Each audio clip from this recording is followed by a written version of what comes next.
क़ुरबानी से मुताल्लिक़ एक सवाल ये भी है कि 10वां मसला तकरीबन कुरान से क़ुरबानी का वजूब, यानी क्या कुरान मजीद में अल्लाह रब्बुल इज़्ज़त ने क़ुरबानी को वाजिब फ़रमाया है। तो इस सिलसिले में अक्सर मुफस्सिरीन ने सूरह कौसर की जो आयत है फ़सल्लि लिरब्बिका वन्हर, इस आयत के तहत में हज़रत इमाम हसन बसरी रहमतुल्लाहि अलैह, क़ादी सनाउल्लाह पानीपत्ती रहमतुल्लाहि अलैह, दीगर मुफस्सिरीन और असलाफ़ उम्मत ने यही तफसीर की है कि फ़सल्ली से ईद की नमाज़ पढ़ो, वन्हर से क़ुरबानी करो। फ़सल्ली का जो हुक्म है, ये जो लफ्ज़ है फ़सल्ली, ये ग्रामर के हिसाब से अम्र यानी अल्लाह की तरफ से आर्डर है। कौन सी नमाज? ईद की नमाज़। और ईद की नमाज़ क्या है? वाजिब है। ऐसे ही वन्हर का जो लफ्ज़ है वो भी आर्डर है, अम्र है। तो जब वो वाजिब है यानी ईद की नमाज़ वाजिब है क्योंकि वो आर्डर है, अल्लाह की तरफ से हुक्म है, अम्र है। ऐसे ही वन्हर का जो लफ्ज़ है ये भी अल्लाह की तरफ से आर्डर, हुक्म है, तो ये भी वाजिब रहेगा। तो ईद की नमाज़ पढ़ो और क़ुरबानी अदा करो। और ज़ाहिर सी बात, ईद की नमाज़ पढ़ने के बाद ही क़ुरबानी होती है, ईद की नमाज़ से पहले तो क़ुरबानी नहीं होती। तो इस आयत की वजह से फ़ुक़हा ने क़ुरबानी को वाजिब लिखा है, इस आयत की वजह से भी। और दूसरा अहादीस भी हैं, अल्लाह के नबी सल्लल्लाहु अलैहि वसल्लम के ताकीदी अहकाम भी हैं, अल्लाह के नबी सल्लल्लाहु अलैहि वसल्लम का अमली एतबार से एहतमाम और पाबंदी करना भी है। तो दूसरी दलाइल की वजह से भी फ़ुक़हा ने क़ुरबानी को वाजिब लिखा है। ऐसे ही हिकमत के तौर पे जैसे सूरह कौसर ही है कि ये छोटी सी कुरान मजीद की मुख्तसर सूरत ऐसी है कि इसकी पहली आयत में 10 अल्लाह ने हुरूफ ज़िक्र किए, दूसरी आयत में 10 हुरूफ हैं, तीसरी आयत में 10 हुरूफ हैं, और राह पर जो सूरतें ख़त्म होती हैं उनमें से ये 10वां सूरा है कि जिसकी हर आयत राह पे ख़त्म होती है। और ऐसे ही बहुत सी हिकमतों की वजह से 10 वाले जो बातें होती हैं अल्लाह ने इस सूरत के अंदर जमा की हैं। जैसे हुरूफ तहज्जी में रा का जो लफ्ज़ है ये 10वें नंबर पे आता है, और क़ुरबानी का जो दिन शुरू होता है वो भी ज़िलहिज्जा के 10वें दिन शुरू होता है।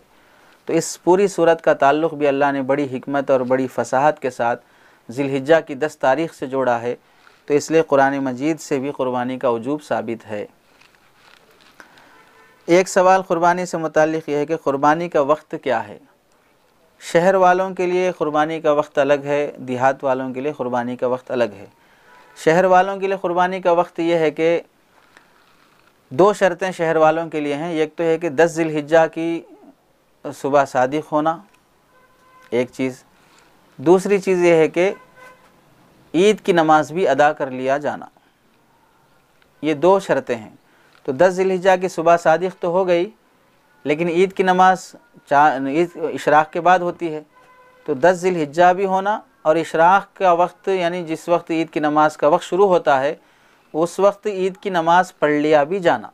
शहर में कहीं भी ईद की नमाज हो जाए, किसी भी मसलक वाले अदा कर लें तो ईद की नमाज दुरुस्त हो गई, तो फिर उसके बाद क़ुरबानी भी दुरुस्त हो जाएगी शहर वालों के लिए।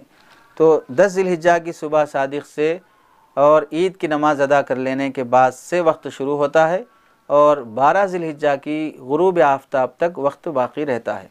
दिन में भी क़ुरबानी कर लें, जिस वक्त आपको चाहे, फ़जर से लेकर मगरिब तक जब चाहें कर लें। और देहात वालों के लिए जो वक्त है उनके लिए, चूँकि जुमा, जिन देहातों में जुमा फ़र्ज़ नहीं है उन देहातों में ईद की नमाज भी फ़र्ज़ नहीं होती है, तो वहाँ पर 10 ज़िलहिज्जा की सुबह सादिक़ से ही क़ुरबानी दुरुस्त हो जाएगी। अब अगर कोई शख्स शहर का रहने वाला वहाँ क़ुरबानी कराना चाहता हो तो बिल्कुल करा सकता है वक्त से पहले, यानी यहाँ अभी वक्त शुरू नहीं हुआ, वहाँ शुरू हो गया देहात में, तो बिल्कुल क़ुरबानी की जा सकती है। और एक मसला है कि रात में क़ुरबानी करने का हुक्म। जब ये 3 दिन क़ुरबानी के अय्याम हैं, 10 ज़िलहिज्जा से लेकर 12 ज़िलहिज्जा की गुरूब आफ्ताब मगरिब तक, तो फिर इन 3 दिनों में आप रात में भी क़ुरबानी कर सकते हैं, दिन में भी क़ुरबानी कर सकते हैं। दिन में ही करते हैं अमूमन। अगर किसी को ऐसी ज़रूरत पेश आए कि रात में क़ुरबानी करना पड़े तो उसे चाहिए कि अच्छी लाइटिंग का एहतमाम कर ले, ताकि रगें कटने ना कटने का कोई शक बाकी ना रहे। अमूमन 4 रगें होती हैं जानवर की गर्दन में, तो यहाँ गले पर 4 रगों में से 3 रगें कटना बहर सूरत ज़रूरी होता है। 4 की 4 कट जाएँ अच्छी है, अच्छी बात है। अगर 3 रगें तो बाहर सूरत कटना चाहिए। अगर ये नहीं कटती हैं और जानवर रगें कटने से पहले पहले ज़्यादा खून बहने की वजह से अगर इंतकाल हो जाता है तो फिर वो मुर्दार के हुक्म में भी हो सकता है। तो इस एहतमाल की वजह से फ़ुक़हा कहते हैं कि रात में क़ुरबानी करना मकरूह है, चूँकि जानवर पूरा नहीं कट सकता, ये एहतमाल होगा। इसलिए कुतुब फतावा में लिखा है कि अगर लाइटिंग ऐसी है या गला आपने इस हद तक काट दिया है जानवर का कि अब 4 रगें उमूमन या 3 रगें बाहर सूरत कट गई तो क़ुरबानी दुरुस्त हो जाएगी रात में भी। एक सवाल ये भी है कि शहर में रहने वाले की क़ुरबानी देहात में और देहात में रहने वाले की क़ुरबानी शहर में।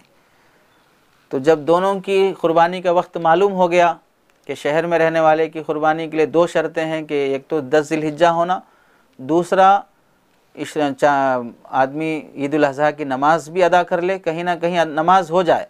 ख़ुद क़ुरबानी करने वाला नमाज पढ़ के ही क़ुरबानी करना कोई ज़रूरी नहीं है। शहर में कहीं भी ईद की नमाज़ हो जाए, चाहे इसने नमाज ना पढ़ी हो, फिर भी क़ुरबानी दुरुस्त हो जाएगी। क़ुरबानी करके जाके नमाज़ पढ़ सकता है। तो अपनी शहर में रहने वाला अगर जल्दी क़ुरबानी कराना चाह रहा है अपनी, तो इसने अपना जानवर देहात में भेज दिया और वहाँ सुबह शादी होते ही फ़ौरन ज़बह हो गया तो क़ुरबानी अदा हो जाएगी, चूँकि ज़िलहिज्जा पाया गया और देहात के हिसाब से वक्त भी है, वक्त वहाँ शुरू हो चुका, तो क़ुरबानी दुरुस्त हो जाएगी। देहात में रहने वाला अगर अपनी क़ुरबानी शहर में करने के लिए भेजा है तो शहर में उसकी क़ुरबानी तभी दुरुस्त होगी जब उसका जानवर यानी वो शख्स शहर में नमाज अदा की जा चुकी हो, 10 ज़िलहिज्जा भी हो और शहर में नमाज अदा भी की जा चुकी हो, तब इसकी क़ुरबानी दुरुस्त होगी। ऐसे ही एक सवाल यह है कि सऊदीया में रहने वाले की क़ुरबानी हिंदुस्तान में 12 ज़िलहिज्जा को करना दुरुस्त है या नहीं है। तो इस मसले में बाज़ उलमा का इख्तलाफ है। बाज़ हज़रात ये कहते हैं कि मुज़ही जिसकी तरफ से क़ुरबानी की जा रही है उसके पास भी ज़िलहिज्जा के 3 अय्याम में से कोई ना कोई दिन होना ज़रूरी है, और मकान उज़हिया जहाँ पर क़ुरबानी की जा रही है वहाँ पर भी अय्याम उज़हिया में से कोई ना कोई दिन होना ज़रूरी है, तभी क़ुरबानी दुरुस्त होगी, बाज़ हज़रात कहते हैं। लेकिन राजे यही समझ में आता है दलाइल की वजह से। बाज़ हज़रात ने माशाअल्लाह काफ़ी इस पर रिसाले भी लिखे हैं, तफसील से फतावा भी मौजूद हैं, इस पर पहले भी अर्ज़ किया जा चुका है। तो राजे यही समझ में आता है कि जिस जगह क़ुरबानी की जा रही है वहाँ पर अगर क़ुरबानी का दिन बाकी है तो बस काफ़ी है, क़ुरबानी हो जाएगी। तो अब अगर देखिए सऊदीया में एक दिन पहले तारीख़ शुरू होती है और एक दिन पहले ख़त्म हो जाती है, और इंडिया में एक दिन देर से शुरू होते हैं दिन और एक दिन देर तक चलते हैं। तो अब अगर सऊदीया में कोई शख्स वहाँ के हिसाब से अगर 10, 11, 12 3 दिन ख़त्म होने के बाद 13 ज़िलहिज्जा को, वहाँ की 13 ज़िलहिज्जा को यहाँ इंडिया में करा रहा हो अपनी क़ुरबानी, तो इंडिया में तो 12 ज़िलहिज्जा रहेगा, यानी एक दिन पहले रहेगा। तो उसके पास तो क़ुरबानी के दिन ख़त्म हो गए, यहाँ अभी क़ुरबानी के दिन चल रहे हों तो उसकी तरफ से क़ुरबानी यहाँ दुरुस्त हो जाएगी।